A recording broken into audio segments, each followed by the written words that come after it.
Welcome, Reflections. You are over here with Tarithia. Hit that like and subscribe button. Hit the follow button. With that being said, we are over here talking about Atlantis and the Atlanteans. Okay, I've definitely linked a picture to the side so you can have a reference of what we're talking about. With that being said, I'm sure all of you have heard of the Bermuda Triangle and different triangles all across the globe. With that being said, I think it all has a connection. It all comes together. With that being said, especially with the Atlanteans, okay, and Atlantis. With that being said, let's keep going, okay? Every race and religion has a story about a great flood and an entire civilization. Plato claims that the Atlantis was a large island in the Atlantic Ocean, somewhere west of the rock of Gibraltar. This description leads some people to believe that the Atlantis may have been the Aegean island of Thera, also known as Santorini or Sanatoria. They suddenly blew up. Okay, so it was a particular island that was blew up. Reflection. Some even say that the Bermuda Triangle was created by the sinking of Atlantis. Okay, and we all know about the disappearances that happened with the Bermuda Triangle. Okay, they're still going on to this day. It is believed that some of the Atlanteans survived the demise of the island. So even though this particular island was sunken, blew up and sunken, they're saying that some of the people still survived. Okay, so with that being said, let's keep going. Plato claims that the Atlanteans were superlative and blessed people, but had lawless ambition and power. They began valuing material wealth above goodness, causing their divinity within to become faint and weak. Being able to unbear the burden of their possessions, there occurred spontaneous earthquakes and floods, okay? And the Atlanteans were swallowed up by the sea. The area where the Atlantis sunk has been impassable and unsearchable, so you cannot go through this particular area, hence the Bermuda Triangle theory, okay? So in 1973, the United States International reported that a scientific expedition found Atlantis at the bottom of the ocean. So they were saying they sent a team of people close to the bottom of the ocean, because we know that they can't explore the depths of the ocean, but they were saying that they going down deep in the ocean, they actually saw Atlantis, okay, or what they thought to be Atlantis. So with that being said, let's keep it going. It says scuba divers found data to prove the existence of the super civilization. They found evidence of roads, large columns, some with centrometric spirals, molotofs in the exact place described by Plato. Okay, remember Plato was one of the first people to actually speak of Atlantis. Okay, so let's keep it going. It says the expedition revealed over 30 ruins, including pyramids, domes, paved roads, rectangular buildings, columns, canals, and artifacts that have been found on the ocean floor. Okay, so this is what they're seeing when they're exploring on the ocean floor, and we know only how much percent of the ocean is even explorable. Okay, so let's keep it going so you can imagine what's really down there. So it's saying that the artifacts have been found on the ocean floor from the Bahamas to the nearby coast of Europe and even Africa. Dozens of these historians have written about the existence of Atlantis and how the Mayans and the Aztecs have told that their conquerors came from Atlantis. So even the Mayans and the Aztecs were speaking of the Atlanteans, okay? They have written about the ancient tablets photographed in Peru, showing the last two continents, Atlantis and Lemuria, and we will talk more about Lemuria in the next video, okay?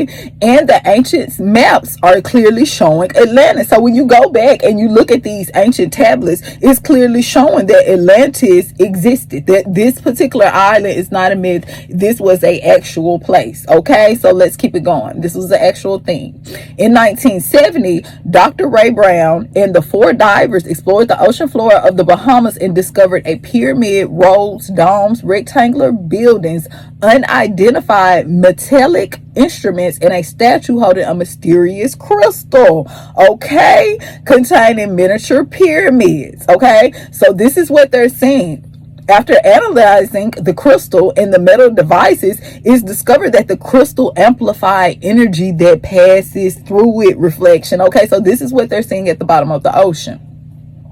Explorer Dr. Manson Valentine photographed and published his findings in the 1960s of the ruins and the buildings of Beni Island. Similar ruins were photographed of clay sal in the Bahamas and Morocco, 50 to 60 feet underwater. Okay, Tonio, which was a huge 11-room pyramid 10,000 feet underwater in the mid-Atlantic Ocean. Okay, Erie Marshall Expedition photographed a huge pyramid finding off of Cape Sal, which was in the Bahamas in 1977. Okay, so they're finding these different, when they're going underwater, this is what they're finding. Reflection, it is said to be 150 feet underwater, with the pyramid itself being 650 feet high. Okay, that's just the pyramid itself. Instead of black water surrounding the pyramid, it is surrounded by green water. Reflection, and the water is lit by sparkling white water flowing out of the opening of the pyramids. Okay, so that could be, imagine when they were going down there looking, they're like, what is this? And not only that, they're seeing the water that's surrounding it is actually green. Okay, so let's keep it going. A Soviet expedition led by Boris found a sunken city, a whole city, about 400 miles off Portugal, that had buildings made of extremely strong concrete and plastic streets that suggest the use of monorails for transportation. So transportation was definitely being used. They're seeing a lot of stuff that, well, a lot of blueprints for what you see today is sunken under the ocean. They're like, we see this as above, literally so below. Okay, so let's keep it going. It says the famous ruins of Troy were actually discovered by an explorer who also found a bronze vase made of an unknown metal. So this metal, the stuff that they're finding there, they're finding certain metals that they didn't even know existed. Reflection. Okay, he left a written account about this famous treasure. Inside the treasures are glimpsed in Phoenician. Okay, the Phoenicians claim that they are from King Kronos of Atlantis. Okay, identical poetry was found in Bolivia. Okay, it's saying that an underwater marble acropolis spreading across 5 acres, reflection, of flooded columns raised on pillars have also been discovered. They're seeing all type of things down there. Reflection. Okay, this is just what they're telling you. Okay, so there are also examples of buildings, roads, and columns that are made of materials not available in their areas. So the stuff that is being made, that they're seeing, not only is blowing their mind that they're seeing it, the materials that this stuff is being made out of is not even from this planet. Reflection. Okay, so let's keep it going. Okay, it's also saying the Aztecs, the Mayans, the Greeks, the Egyptians, Spain, India, and Tibet, and islands off the Atlantic and Pacific Oceans all speak of the ancient sunken continents that are connected to the writings. Okay, so they're actually finding this stuff underwater. Okay, it's actually a map that Christopher Columbus used before sailing to America that actually shows Atlantis. Okay, so even before Christopher Columbus discovered America, Atlantis was already shown on the map. Okay, so let's keep it going. All of these discoveries were made public in daily newspapers when they were discovered, but because historians could not explain the human footprints and shoe prints, perfectly engineered cubes, jewelry, and the prehistoric animal with a hole in its skull, okay, that scientists admit could only have been by a bullet, okay, a remnant of a screw, or other modern artifacts. These discoveries have been left out of the history books. Reflection. Okay, they didn't write about that. Okay, but why? Let's keep it going.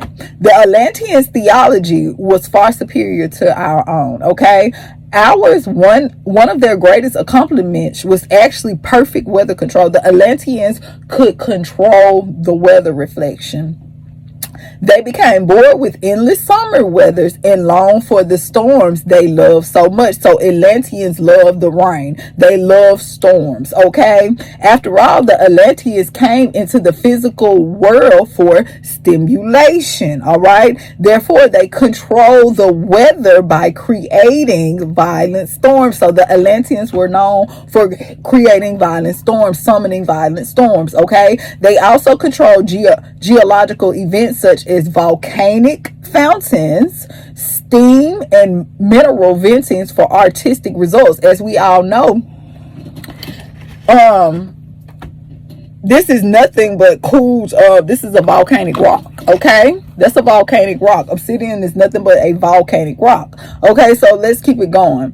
The Atlanteans also had technology that our military is highly attracted to, which is known as the threshold technology. Okay, so the Atlanteans had that material, this particular technology even back then. Reflection, it says this is a solid device with no selectable dial that uses time and space as an energy source. Okay, the threshold is a lens into probable existent streams or continuum.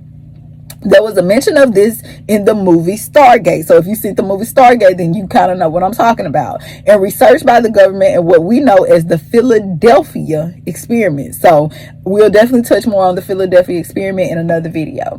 Okay, as was told early in this particular article, there was crystals that were found by scientists discovered that would amplify energy as it passed through the crystal. Reflection. So the Atlanteans worked a lot with crystals. Okay, crystals actually have the ability to transfer, retain, and maintain the intensity of energy. Different crystals do different things. Okay, they can use them to focus and transmit energy over great distances to similar receivers that are equal or comparable to the transmitter. All right, the Atlanteans use these crystals to transmit energy from one pyramid to another. Okay, so that's what the Atlanteans would actually use crystals for. Okay, so when they're seeing these statues that are sunken and they're seeing these crystals, that's what they were used for. Reflection. Okay, so let's keep it going. When the face of the earth was directed toward a certain point, one pyramid would function to intensify or transmit energy to another pyramid that would then act as a receiving device, okay? And it would disperse energy as it was needed. When the pyramid was at an unfocused point, the other pyramids would then become the transmitters, okay? It was a very simple but very effective method that would bring them many troubles later. Let's see why.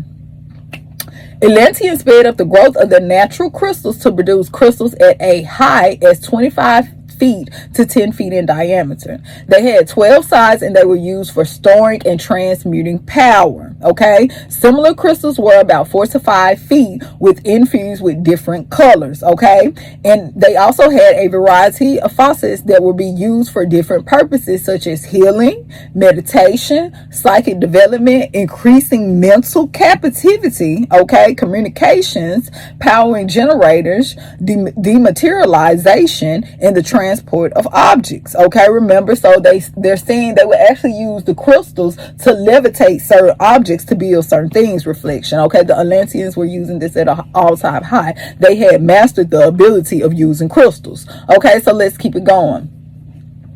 Some of the crystals were inverted to 4 to 6 sides and that were infused with various shades of pink or rose. We know that color amplifies love. Okay, these were used as light beams for surgery by changing the molecular structure. So they were actually using crystals to heal the body. Okay, they were also used in soothing pain in areas that included your brain, the eyes, the heart, and your reproductive organs. Okay, crystals are infused with yellow and gold to change the deeper hues of the gold and the yellow if there was a presence of disease. So they would infuse the crystals with different colors depending on what they were finna use them for. Okay, reflection, kind of sort of like what we do today. All right, so with that being said, the Atlanteans were said to meditate for 15 to 20 minutes inside a circle of 6, 1, 1, 1, 2, 2, or 24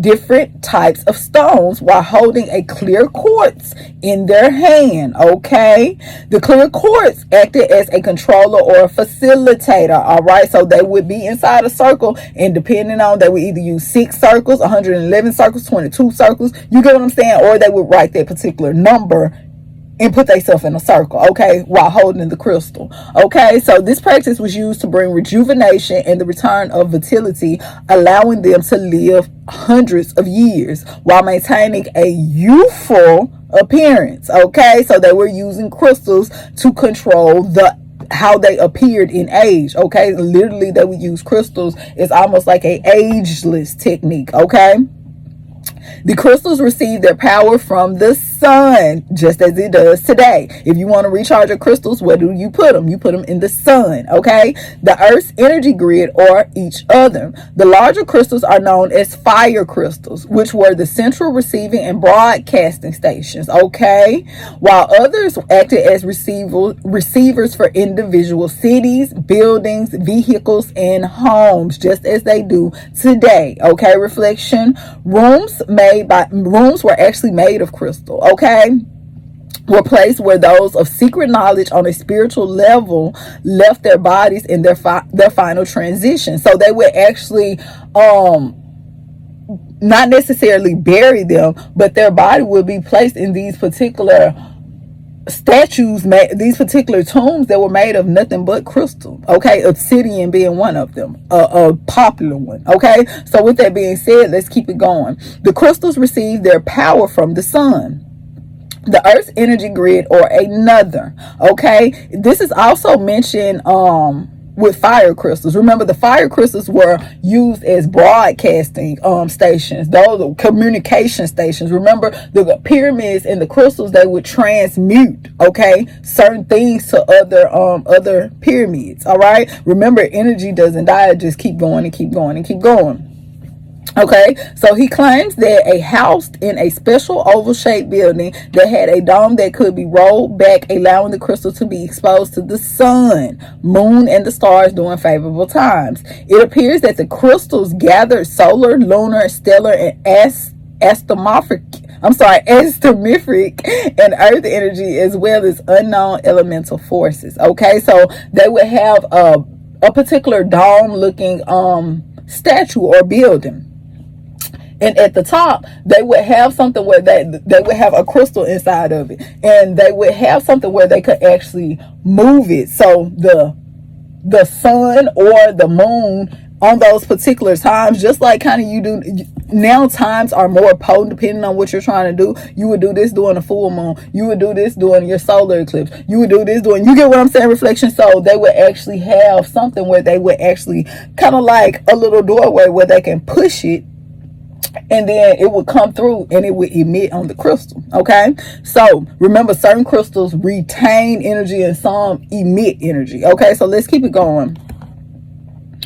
It also says that these crystals were used extensively for many things, such as extracting this and the forms of basic substance, which using division of energy, which is able to grow things. Okay, some divisions of energy were also used for healing and knowledge and to increase substances. They also use them to disassemble molecular structures such as certain diseases in the body. Okay, this extensive use of crystals is what led the Atlanteans to becoming greedy for power, as they would like to say. Okay, or was it really the Atlanteans that were becoming greedy for power, or was it the neighboring, the people that were around them? Okay, everyone didn't know how to use these particular crystals. Remember, Atlanteans were masters at using crystals. Okay, so let's get, that's a video for another day though. It says they tuned the great crystals to higher and more destructive frequencies, activating volcanoes and melting mountains, causing the catastrophic which caused Atlantis to sink in the ocean, and possibly the shift of the Earth's axis, okay? But we all know that Atlantis did not sink due to activating volcanoes and melting mountains and destructive frequencies. We know that there was a war on Atlantis, and that is what actually caused Atlantis to sink. And that is a video for another day. Make sure y'all join me on part 2, because we're going to talk about Lemuria. With that being said, reflection, don't forget to hit that like and subscribe button. You over here with Tarithia. Ashe.